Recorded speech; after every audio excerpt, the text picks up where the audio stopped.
Hey, hello. Welcome to my YouTube channel. I hope you're all doing really well, and this is yet another collaboration video with my dear friend Jen, who has a channel here on YouTube as well, and you should check it out. It's called Jen's Addiction.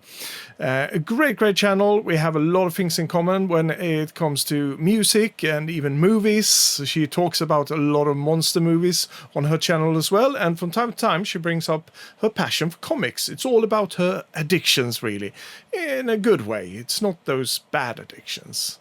Yeah. So exactly 2 weeks ago from when I'm recording this, we recorded this collaboration video, and we decided we wanted to do something outside our comfort zone, really. I listen to a lot of new music, but far from everything, of course, and the same goes for Jen. So we said, let's use a random generator that we found on internet to look up a new album for us to review. So yeah, I was invited over to Jen's channel, and this is our review. Welcome back to Jen's Addiction, and thank you so much for coming to see me again today on what is an awesome and special episode with my good friend Tobias Granville from his channel, Tobias Granville. Hey, Tobias. Hello. Hello. So glad to be here again with you. Thank you. I was going to say, I'm glad we're back for another team up. Yes. Super music team up. Yeah. This is 3.0 for us. Yeah, it is. But we're not going to talk about 80s music, which is a bit disappointing. But yeah, well, a little disappointing. However, important, because I don't know about you, but every now and then I've had some comments from a few viewers who maybe have alluded that I'm stuck in, I have 80s vision, right? Or I'm stuck in the past. I mean, it's no secret. I'm, a teenager from the 80s. I'm a Gen Xer. So everybody has their favorite genres of music. I do love modern music, but not always familiar with everything. I think that's fair to say. Yeah. So today we're going to get out of our comfort zone, right? Yes, we really are. And I just want to say, I'm not afraid of listening to new music. I'm always curious about new music, but there's so much out there, and you do hear a name or two pop up now and then. But yeah, I haven't listened to it all. So this should be interesting. This would be interesting. Now, out of my comfort zone, of course. In all fairness, when we decided to do a group effort where we would listen to a record that we do not own, that we were not familiar with, but then that becomes hard because you have to pick something you're not familiar with. Yeah, there was a lot to choose from. And then when you start wanting to, you're like, oh, I don't want to do it. So what we did is we used a random record generator off the computer and had the computer pick for us. Now, that could be fair or unfair. It may be picking skewed. I don't know. And it did pick for us, didn't it? It did, indeed. It became Not a Secret for Us, The Secret of Us by Gracie Abrams. That's right. So that was interesting. Not a name I would have chosen on my own, not an artist I know anything about. I guess I do now, but at the time, I had no clue. No, me neither. Of course, like I said, I heard the name circulating, and it's one of these new artists that I never ventured into. I usually stick with the more... I think the last time I really ventured into something that I didn't really know was Charlie XCX last year. But that I knew exactly what I was waiting what was waiting for me. That's what I want to say. Did you say though that you picked up on a whim? Was it Megan Thee Stallion? Yeah, that's another one. There you go. You like that one? Yeah, because like I said, I'm not afraid of listening to new music. I'm not one of those old guys, even if I'm old. I'm not going to be. The music was so better back then. Of course, a lot of it was better, according to me. But there is still a lot of good music being produced out there. So I went into this one with really a big portion of curiosity. So.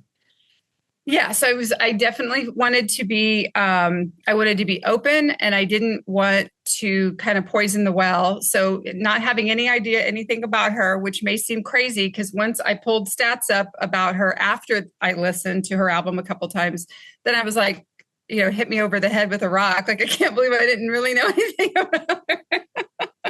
It's not that I don't, look like for celebrity stories or things like that. But I will say, for those of you who don't know, I guess we'll tee it up just a tiny bit. Yeah. She's considered, and correct me if you think any of this is wrong or if you want to contribute, jump in.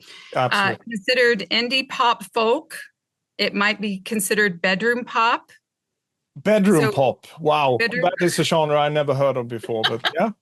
Okay. I didn't really either, but I guess bedroom pop is maybe described as very, when the lady like Billie Eilish, like that very low key, very moody, very introspective. Something you listen to in your bedroom on your own. And I guess I kind of never liked it because I always thought it sort of implied like, young girls who were like pining away for lost love or something, like I don't know. But again, I could be wrong. But I kind of think though it's supposed to be a very introspective, thoughtful, in deep. So that's why they always sound whispery. Yeah, exactly. Very whispery. Okay. So there's that genre, which again, we could have a whole segment on genres because I don't understand some of these titles like yacht rock. I mean, that's a subject for another show. I think it's a good subject. Yeah. Yes. So this was her first full album, but she did do a mini EP kind of album of songs in 2020, which was the precursor to this one and got her notoriety. She's been nominated for 2 Grammys that I'm aware of. She was nominated for Best New Artist at the 66th Grammy Awards. She was also nominated at the 67th Grammy Awards with Taylor Swift for Best Pop Duo or Group Performance. I think they might have won for that one. That was last year. Yeah. She did not win Best New Artist, by the way. Okay. She had a song called Mean It in 2019. She did her mini EP called Minor, which had the song, I think, 21, and Long Sleeves, I think were the 2 that were kind of the hits off that one. And that was 2020, leading into this album, which was predominantly produced by Aaron Dessner, who is a writer, co-writer, and producer of this album and her previous. But he's also worked with artists like, he has a huge list, Michael Stipe, Taylor Swift, Ed Sheeran. He had his own band, and now I'm going to totally forget who it was. He produced and co-wrote Taylor Swift's Folklore, maybe not co-wrote, but I know he did production on Folklore and Evermore and the Tortured Poets Society. Both of Folklore and Evermore were nominated for LP of the Year in 21 and 22. Yep. So quite a list. Another person who co-wrote on this particular album that we listened to, which I didn't know at the time, was somebody newer named Audrey Hobart. I think Hobert. She's a singer and songwriter, so she also wrote a lot of these songs. And then the other person that did a version of a song, which I will, I guess, say later was a song on the album that probably was my favorite pick that I looked up after the fact because I'm like, why do I like this? Are you familiar with Sam DeJong? Dejong? I can't say that I am, no. Well, he is a producer and a writer. His list is huge of people he has worked with, but he did dance tracks and remixes for Muse. He did one for Disturbed called Are You Ready, which I'm familiar with Disturbed. I like them, but that was totally different. He's worked with Noah Kahan. He's worked with 30 Seconds to Mars. I mean, the list is ginormous. Okay. I thought maybe he'd worked with Dua Lipa, but I think he has, but I don't think it's on anything that's ever been released. Oh, okay. So that I thought was pretty, I mean, that's a lot. It's a lot going on. But I will say that this is the fun part because she's on Spotify, right? She is. So she's on Spotify. So who has more Spotify listeners than Led Zeppelin? Grace Abrams. Gracie Abrams. Wow. Who has more Spotify listeners than the Beatles? No, you're kidding. Okay, so Gracie Abrams is at 38.5 listeners a month. As of today, when we rechecked, the Beatles are at 33.2. Oof. Who has more listeners than the Rolling Stones? Once again, Gracie. Who has more listeners than the Who? Oh, Gracie. Who has more listeners than Prince? No. Yeah. Can't be. Yeah. So. Who has more listeners than, this was my favorite. I'm giving my credit to my husband because he put this one together and I'm like, he was on it. More listeners than combined Depeche Mode, The Cure, The Cramps, The Damned, Susie and the Banshees, and Roxy Music combined. Yeah.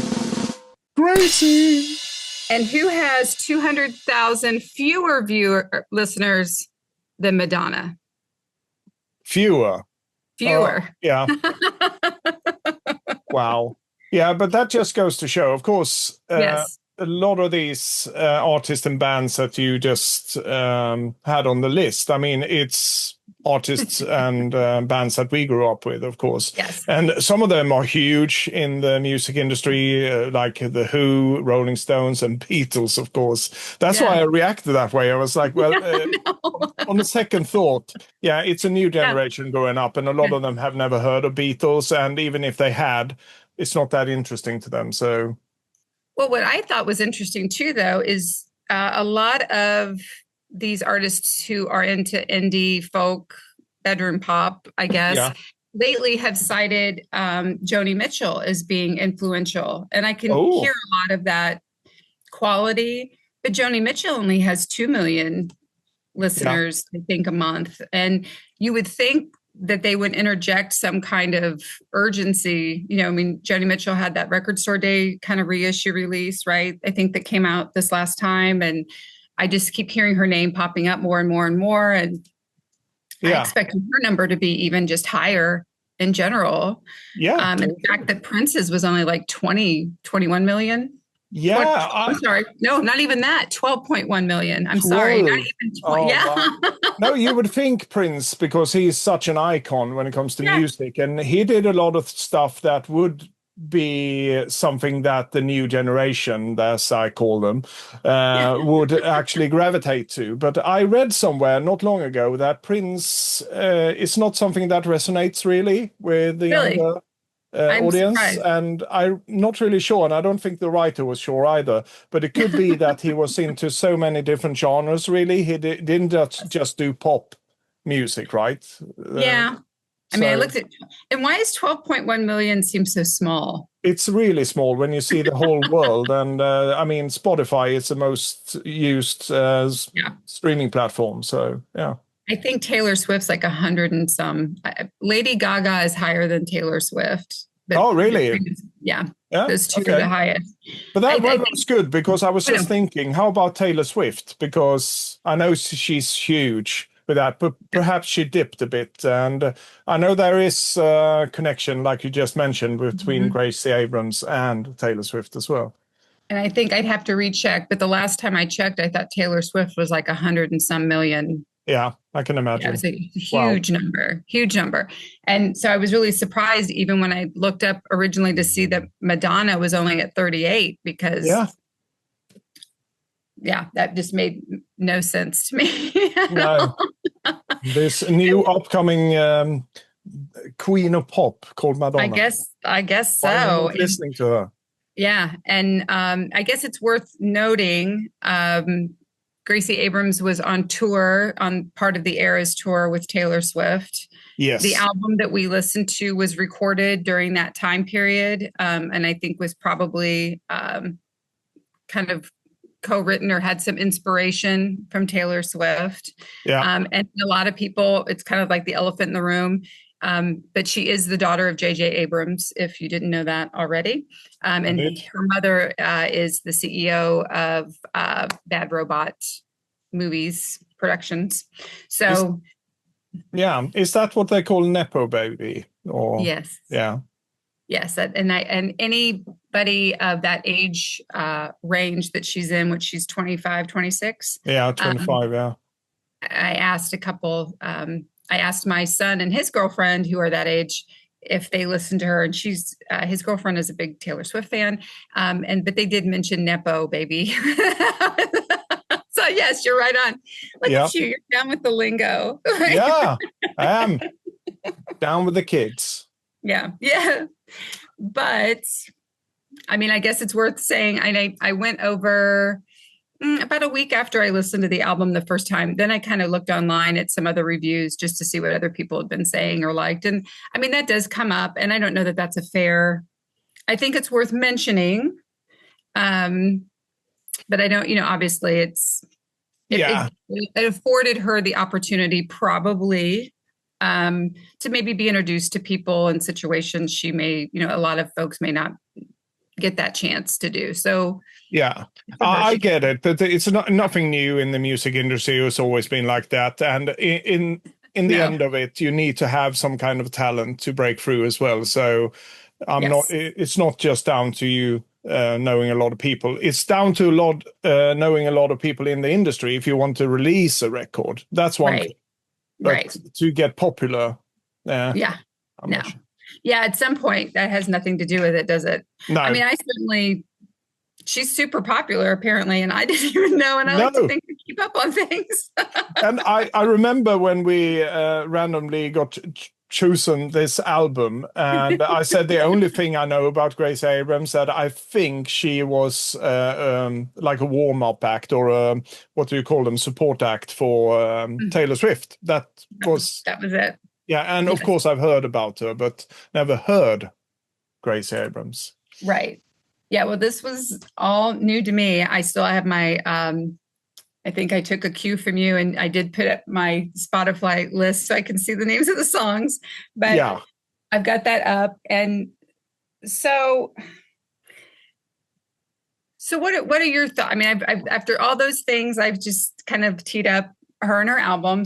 And they do a deluxe version of this album. I think it has more songs available on it, maybe some differing versions. I did not listen to that one. I did not listen to the deluxe. I think we just listened to the basic record. Yeah, me too.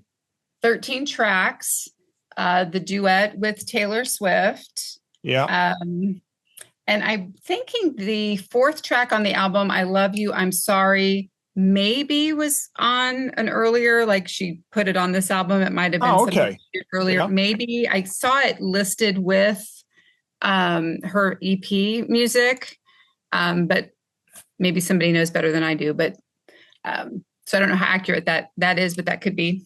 Yeah. So I didn't read any of that information prior. I just listened to the album straight through. I had no other TV, nothing going on. I just forced myself to listen to it. And then that's kind of where I started. Is that what you did? I did exactly the same. Yeah. I listened to it twice. Mm-hmm. And at first I have to mention Taylor Swift.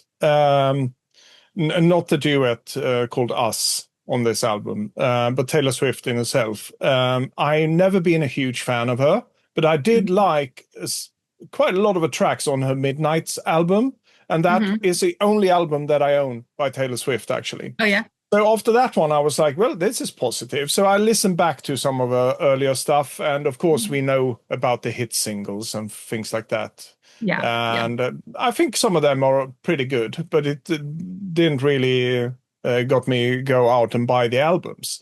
Right. But when she released her new album, what was it called? Tortured Poets Department. Tortured Poets Department, yeah. So I was like, yeah, I'm going to listen to that one when it was released. Yeah. And to be honest, I can't remember a single song from that one. I can't tell you that track number 3 or 4, whatever, was my favorite. Yeah. They all blended together in one clump, really. Yeah. So I think when I listen to this one, then this could be a short review for me. It had the same effect on me, even if there were 2 tracks, I think, that really stood out to me. Yeah. But for example, when they came to the duet Us, I didn't realize it was a duet until I actually looked at the tracks, and I was like, okay, Yes. that was a duet. So I listened back to it. I was Yeah. like, okay. Because to me, the Tortured Poets Department, this, that, and this is the same blend. Yeah. There's a Bedroom lot of similarities we're sound talking about wise. here. Yeah. Yeah. Bedroom pop, as they called it. Yeah. And I don't think it's bad or anything like that. I think she is talented. She's got a good voice. And what I could tell by just looking at the listing, she's been actively involved in the writing of these songs as well. I think each and every one of them. If it's It's lyric wise or music wise, yeah. I don't care, but she's been involved. And I Yes. think Jack Antonoff is responsible for some of the writing here as well. And Yes. he is, of course, a prominent figure when it comes to Taylor Swift. And not only Taylor Swift, because one of my favorites, Lana Del Rey, has also been involved with That's right. Jack Antonoff. So, yeah, but that was my initial impression. I can get to my favorite tracks later on. But to me, it was just a mush of the same. Yes. And I have to say, I was, I kind of, I don't know how you, when you listen, I think I felt like I was starting to become a passive listener when I Yes. listened the first time. And I wanted to just like, I'm like, oh, I think I've heard, like, I wanted really, at some point, like you listen to it to a point, and I'm like, okay, this is kind of what it's going to sound like. Like I hit the chorus and I wanted to hit next and see what the next one sounds like. But I had to kind of make myself listen. Me too. Okay. And it did have a very one continual song feeling.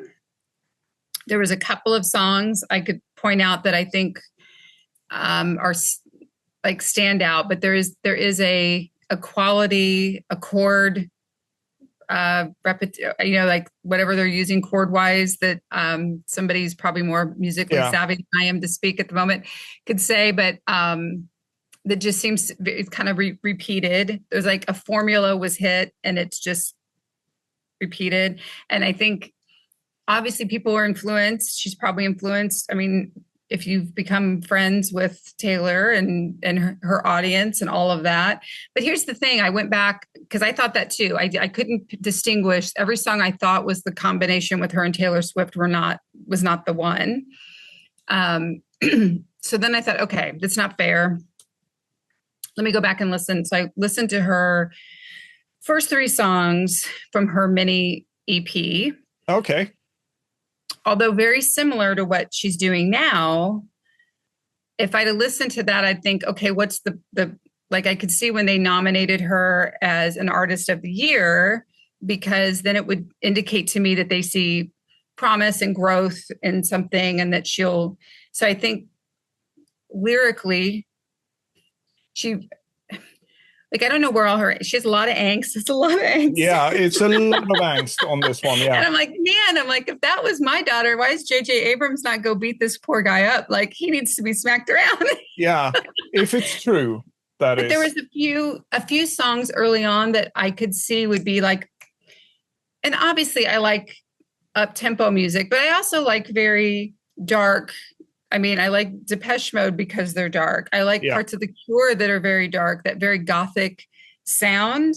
But there is still, even with some of Taylor Swift's records, there's some change. There's like a tonal change. And it's like an up and a down. And yes, I felt like in her first records, I could maybe see where that up and down could be. And on this record, I was really hopeful. The first 2 tracks on the album, I think, are the ones that are maybe some of the more popular ones. I think I've even heard them like when I've been at the store, like shopping or something. Like I think I've heard them on a playlist type thing. Especially I think it's Risk is the second song, and it's got a little more upbeat to it. Yes. So with that being said, I would have appreciated her things almost as a written word or a spoken word. Yes. Or truly like Joni Mitchell, just with her on a guitar. Yeah. Because the very last 2 songs, or not the last 2, Good Luck Charlie might be my favorite on this record, and it almost could be to me acoustic, just her and a guitar. And if it was like that, I think I'd like it even more. Yeah. Um, Close to You, I thought sounded like it could be remixed as a dance song. Mm. And that's the one that was done by, I think it's Sam DeJong, Yeah. space Jong, which makes sense because he does some very dancey stuff. And so that, in my ear was more in my wheelhouse for sure. I will say she did a song on here called That's So True that I kind of looked at the lyrics. I did like this one though. I thought it was clever. But I think I like her. She's so fun. So she's like, lamenting like you're with somebody else. Like, why do you like her better than me? Like all that kind of stuff. And then she's thinking like, well, I think I like her. She's so fun. But wait, I think I hate her. I'm not that evolved. That's true. Yeah. I thought that was funny. So, I mean, it's just maybe. So I asked, I don't know. What do you think? What are any takeaways from any of that for you? Yeah, no, I think you're spot on. Exactly what I felt as well. And the ups and downs are missing from this one, because I do appreciate this is a new artist which doesn't do dance music just like everyone else is doing today, for example. Yes. But I have to make another comparison with a very interesting album, at least in my opinion, that's just fresh.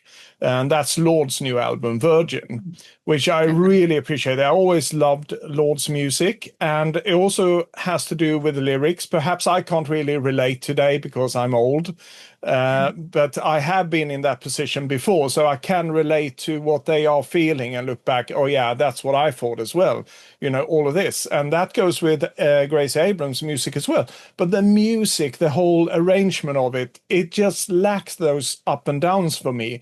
Because what makes Lord's album so interesting is that it's heavily experimental, really, when it comes to the arrangements, with a lot of synthesizers, of course, and that. And I'm not saying Gracie Abrams should implement more synthesizers, but you could do interesting things with the production in itself. So that's why I felt that the whole thing was just one solid thing, except for a couple of tracks. And I have to say that Risk and Good Luck Charlie and Close to You were my favorites. Maybe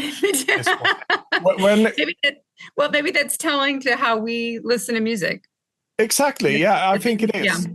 Because it wasn't really a roller coaster. It was more like, it all became the same to me. But when Close to You came on, I was like, yeah, now it's picking up. And I didn't realize it was the last song of the album. And I was like, oh.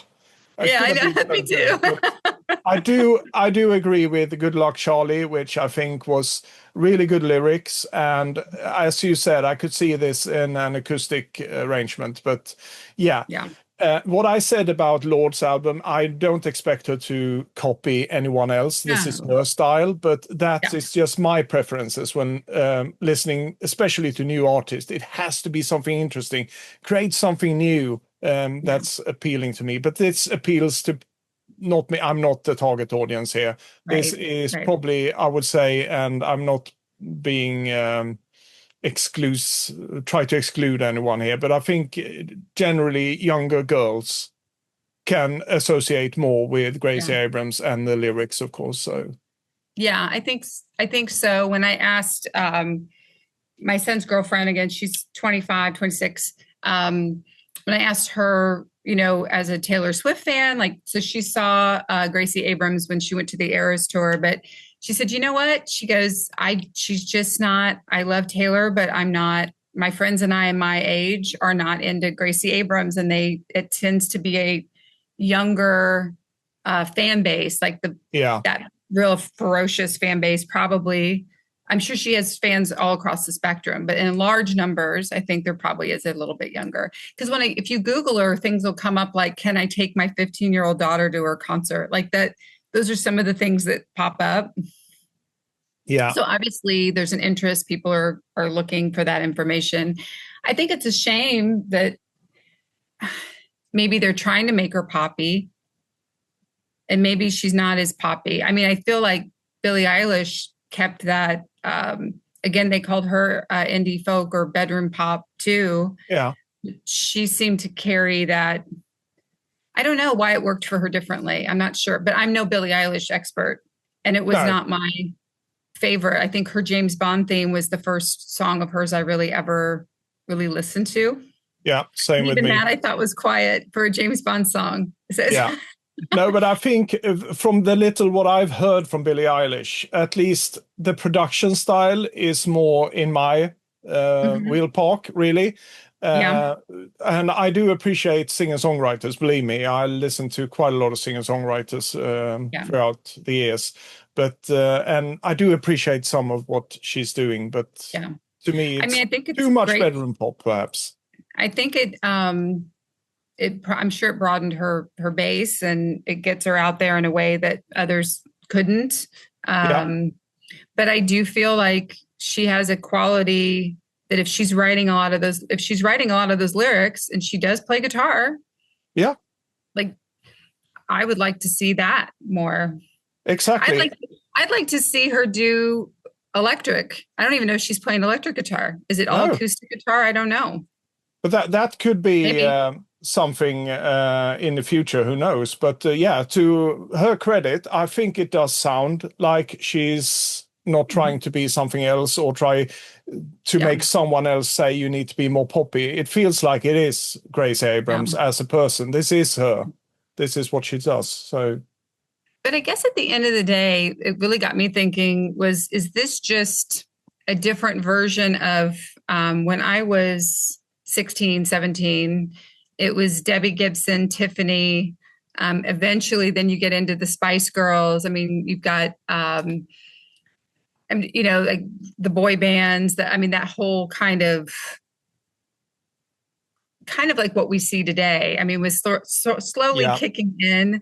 Is it just the modern version of what we went through? I still feel you would always have like fast songs. You would have a ballad. I mean, even heavy metal bands went into that formula, right? It was like the rock and roll heavy metal ballads, I think everybody's been revisiting Lita Ford and Ozzy Osbourne this week, but there just was that. And I guess I don't understand that complete tonal. Now, if I'm listening to, I don't even want to say classic music, and even some electronic music, if you have ambient music, correct me if I'm wrong, sometimes that is a very static sound for a long chunk of time, but it's just different. I don't know why it feels different to me. No, but when it comes to ambient music or trance, as they also called some of the things, it's meant to be very repetitive, and then after perhaps 6 minutes there is a change, just a subtle change, but you do notice it because you got so used to the loops, really.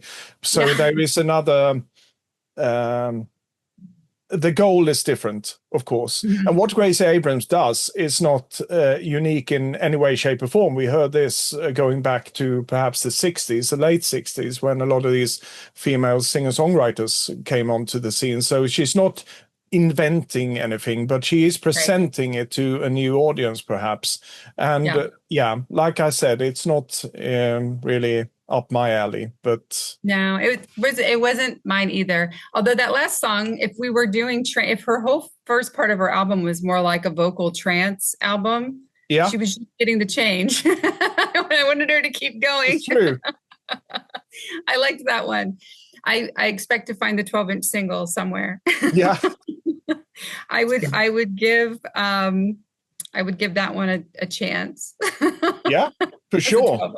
Yeah. For sure. And I'm really curious now, because you said you listened to some of the remixes here. I think I need to do that as well. Just see how do they, of course they're going to differ because it's remixed, but still. Yeah, dive in. And it's just kind of fascinating to hear the, and then what some of these, the people that she works with, like some of the things they've done, you kind of get an appreciation for, just like every painter has a style, you can tell, by their brush stroke, then their footprints kind of all over it. Right. So, yeah, I think that one, though, if she'd have taken Close to You and then elaborated up. Yes. I wonder if she could be more like a Alanis Morissette or I don't know, like some, where you have those melodic.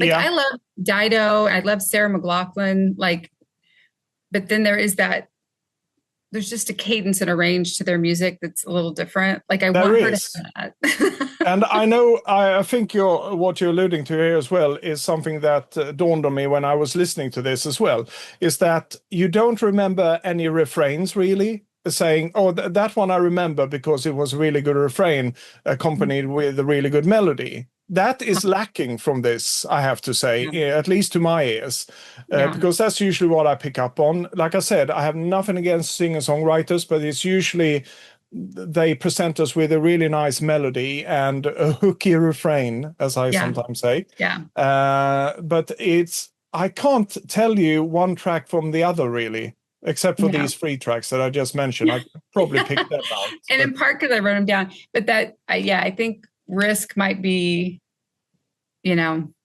But again, I think I've heard a couple of these probably out in a store, shopping or something, like when they play like popular music on like a track list or whatever. But yeah, it didn't catch me. I'm glad I've heard it. Now I feel like I'm more educated in but I do feel there's a lot of new bands out there that I do listen to, and I really want there to be new music. I mean, at a time when we were losing artists that we grew up and loved, just like that, you want hope for more, right? Like you don't want it to stop. The music can't stop with just the people that we appreciated. It has to keep going. So exactly. I want these folks to succeed. I want it to all be good. Me too, because every time I start listening to a new artist, like this one, I had really not high hopes, but I was really curious going in. I was like, this could be something really good. And it just happened to be, and it's a bit harsh perhaps, but I found it a bit bland overall. Yeah. But that's just me. And I have to say to you guys watching out there, if there happens to be a Gracie Abrams fan watching this, we are not trying to put this down because it's new music or it's Gracie or anything. This is our opinions, right? So that's true. It's just our opinions. And it's something we've never listened to, but it is things we would not pick out. And that's probably because this style of music does not, and I've listened to folk music. There's a lot of female artists that would be folk artists. One of my favorites, I think I've said this to other people here, even my husband recently, Michelle Shock was one I love. I don't know if Judy Collins, would be folk, but she had that kind of quality to her voice. I love the women who would sing from the 40s and the 50s. I'm a big Sarah Vaughan, Julie London, Billie Holiday fan. Yeah, of course. And I feel like if I could just get her voice and her guitar or even just her singing and a piano, I'd be happy. I think it would work. I mean, but she's got something that's speaking to somebody and they're getting excited about music. So that's good. Exactly. And that's what it's all about. Yes, for sure. So what have we learned about ourselves today? We weren't the target audience for this. I think you need to be a lot younger to appreciate a lot of the lyrics here, I think, because like I said, even if I can relate to how I felt when I was 15 years old, for example, or whatever, it's still, no, I can't really relate to it. And I think what bothers me most is not the lyrics or her singing or the composing, it's the arrangement of the melodies. And I get it. If it's called bedroom pop, it's something that you listen to and contemplate about your life and heartache and broken promises and whatever. But I don't know where I was going with that one. But I don't know. I would say if I had a teenager at home that wanted to learn how to play guitar or sing and was inspired, I think that's great. And I think it's great to see younger people wanting. I would love to see more people looking at that and being like, I want to learn to play music. And I think that's awesome too. Absolutely. Super talented woman for sure, Grace Abrams, I have to say, because I expected as well when I looked up the credits for the songs that I would see a lot of different names, but not hers. But she was on every single track. And like I said, I don't care if it's the lyrics or if it's the music or both. I appreciate that so much. She's very talented.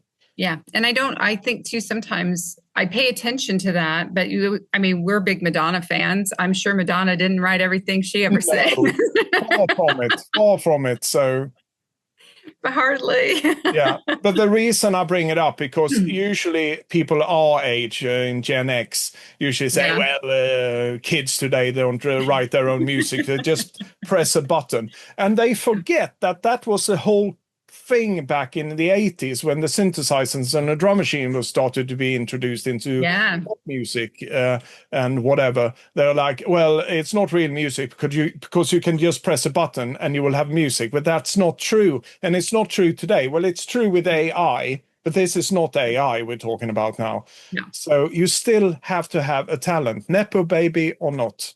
Okay, so I was thinking this really, to me, it maybe you as well, did not really feel like a sophomore album. This maybe is her first, because it's her first full album. The prior one was an EP.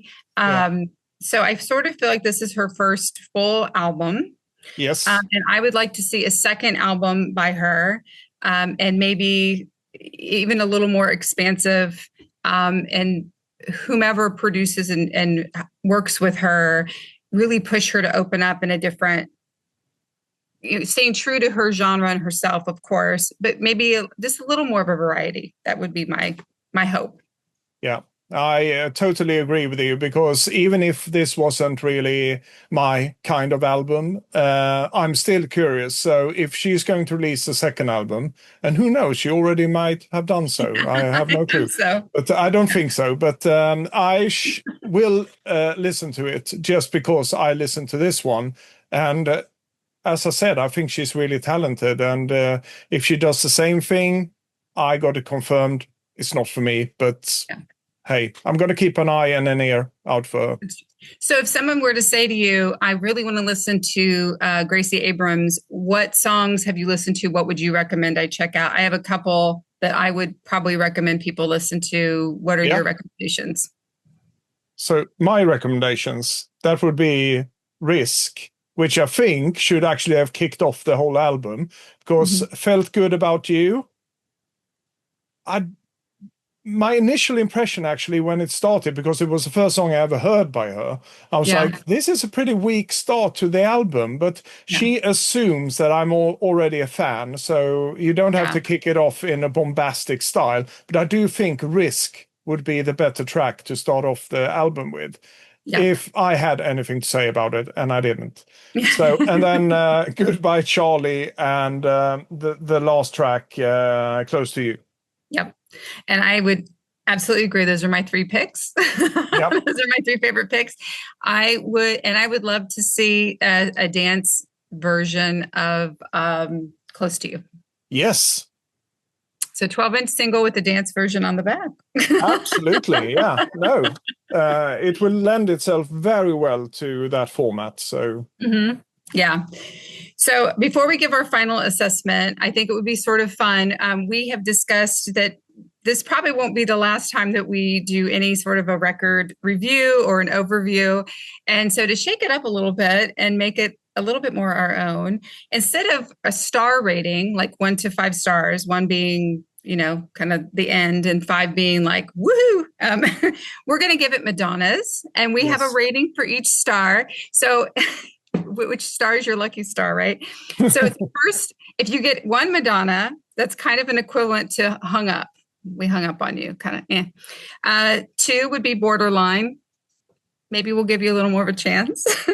3 is who's that girl? We kind of, you're intriguing. We'll give you it's a shot. 4 is take bow. You're almost there. We got you. This is not bad. And if you get 5 Madonnas, that means we're crazy for you. So with that in mind, how many Madonnas would you give to Gracie Abrams and Secret of Us? I would have to give it 3. Who's that girl? And that's not because I've been saying all over and over again that I found it a bit bland or whatever, but still, she is interesting and she does a great work of it. So I don't think she deserves from me at least a 2 or a 1. I have to give it a 3 because I do find this to be a very talented artist. So Yes, I would say in the spirit of all of that, I would definitely give her 3 Madonnas. I think that there's something else there. I'm like intrigued. I want to hear something a little more. I think there could be a lot more, and I would be super happy to delve into that and listen to it. I may not always re-listen to this album, but if they get a dance version or something different, I would definitely check it out. And I don't think it would be not something people should at least test out for themselves. Stop the press or something in that vein. We're back 2 weeks after we actually recorded this bit because there's been some development. Some clips has been circulating on Instagram and YouTube. Isn't that right, Jen? That is correct. Quite by accident, came across clips from Lollapalooza last month now. I can't believe, like you said, 2 weeks has flown by. And who would be at Lollapalooza? Gracie Abrams. And who would she be singing with? Our favorite, Robyn. Yay. Not expecting that at all. And it kind of all of a sudden for me was the light bulb moment of, oh my gosh, that's what we were talking about. Not just her, but that whole style of music. So I shared it with you, and then we thought it was probably really good to come back on and give a final thought on it all. All right, Lollapalooza. The last time we played was in 2022, and I covered my favorite song of all time, ultimately the best song ever written, Dancing on My Own by Robyn. And by some miracle, the queen herself is here with us tonight. Everybody give it up for Robyn!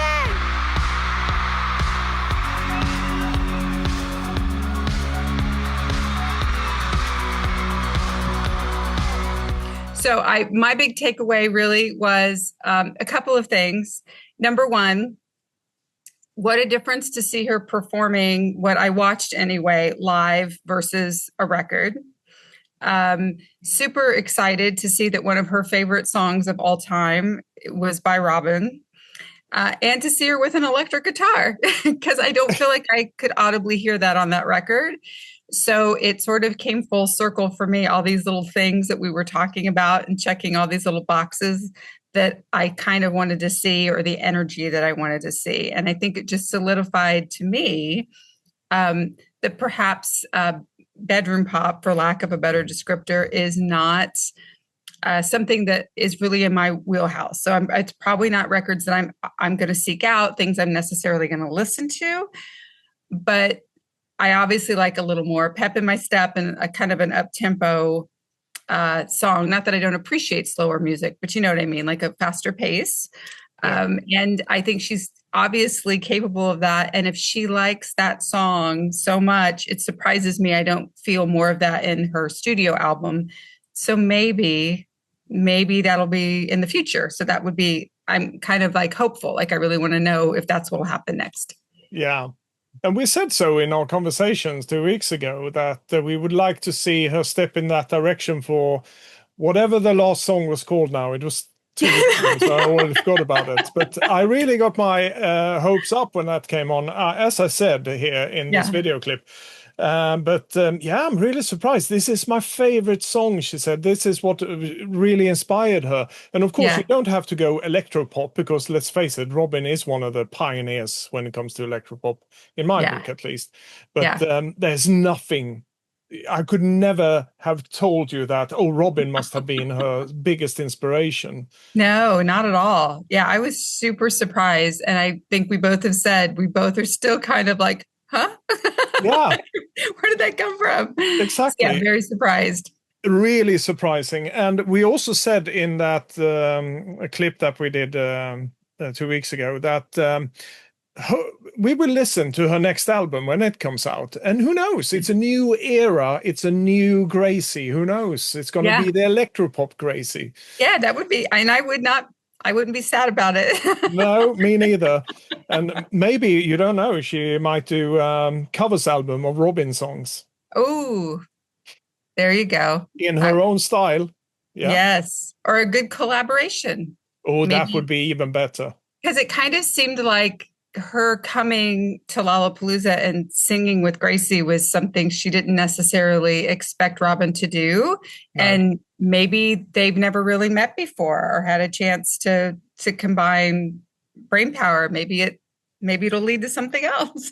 Yeah, I think it could be really interesting if she picked up on something like that, like a collaboration. I know Robin was, for example, on Charlie XCX latest album. Well, not the album per se, because it was a remix album, and Yeah. Lord was there as well. And I think a lot of people appreciated that, where she brought on other artists. So it's not a strict remix album. It's actually a collab remix album. And I would love to see that with Gracie. Yeah, that would be great. And now I need, which I haven't done yet, shame on me. Now I need to go back and find Gracie Abrams 2022. Was that it? Lollapalooza show where she covers Robin's song.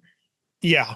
We didn't know anything going into this. I know that you gathered a lot of info and facts on Gracie, and I read up on some of it. But hey, it's a new artist for us. We're still exploring it, right? That's right. We have a lot to learn. Exactly. Yeah. Anything else? I mean, I just learned the one thing that, like I said, though, I did really learn is I guess that's just not that's not a top tier genre of music for me. So it is like really stepping into something you don't know and you do have a lot to learn and appreciate in a whole new way. And I have a lot to learn and appreciate for sure, because I just don't know much about it. No. And I'm in the same camp for sure. Absolutely. Yeah. But I'm willing. Yes, we're always willing. That's willing right. to learn and listen and experience more. Absolutely. Anything else that you want to add on Gracie? I just, again, it was different. I'm glad that the computer generator popped something up unexpected for us that we would not have easily have chosen ourselves. It was not in my comfort zone, but I do think she has, a beautiful voice, obviously a talent that I certainly don't have. Kudos to her for pursuing and doing as she likes. And I loved seeing her live show, and that made me see her, or even maybe listen in a whole different way, because I think she has a lot more going on than just that one album that we listened to. So that's encouraging. Absolutely, it is. Well, thank you so much for walking into the scary, dark, unknown territory with me on this one. Yeah, it was. I don't think it was scary, but yeah, it was an unknown, and yeah. I was a bit nervous of what I was going to hear, because if I didn't really like anything of it, not just the production, but the singing or whatever, and I don't like to, really drag them through the mud. No. So I was glad. Well, it's not in my nature. I think music is, it's an opinion. Everybody has an opinion about what they like and don't like. So I like to find something positive in the things that are created. I'm not creating anything like that. So who am I to say? But to my ear and for my, whatever 3 Madonnas it's worth. That's Absolutely. No. And, I get scared though. I'm like, because I don't want to not like it. Exactly. But I think we should do this more often. Just get ourselves head into the unknown and review it. If anybody's watching and they have any suggestions of something new or old, I've done a few episodes of things that were new to me, things that have been around that I had absolutely could have, knocked me over with a feather. I had no clue. Tell us what you want us to listen to. We'll gladly check other things out for sure. Any suggestions are always welcome. Absolutely. I would love to do it again. And thank you for having me. You're very welcome. Thank you for coming back and seeing me and spending time with me. It's always fun. We will do it again soon. And to all of you out there, please leave your comments below. You can definitely check out Tobias at his channel. We will have all the information in the description below. We have a ton of fun. He has a very informative and awesome channel that I love so much. And I would love you all to check it out and love it as much as I do. So until next time, I hope you're all spinning some great tunes. I hope you're uncovering some brand new music, something new to you, and experimenting a little and giving something new a try. See you guys later. Bye-bye. Bye. thank you for watching yet another video from me here on my channel, and thank you to Jen for inviting me over. I had a really good time being outside my comfort zone with this review of Gracie Abrams' album. Do you have any views on Gracie Abrams? Perhaps you're a big fan, perhaps you never heard of her before, like us going into this, or whatever. Please put it down in the comments. I would love to hear from you guys. And also, I know we have a lot of ideas, me and Jen, for future collaborations, but if you have any ideas about what we could do as a collaboration video, me and Jen, please put it down in the comments as well. And don't forget to check out Jen's channel, an excellent one, like I said, talking all about music, just like me. And yeah, it's all great stuff, really. But now I want to thank you all my subscribers, all of you who are viewing my videos. You are near and dear to me. And until next time, you all take care of yourself. And as usual, a heartfelt adieu.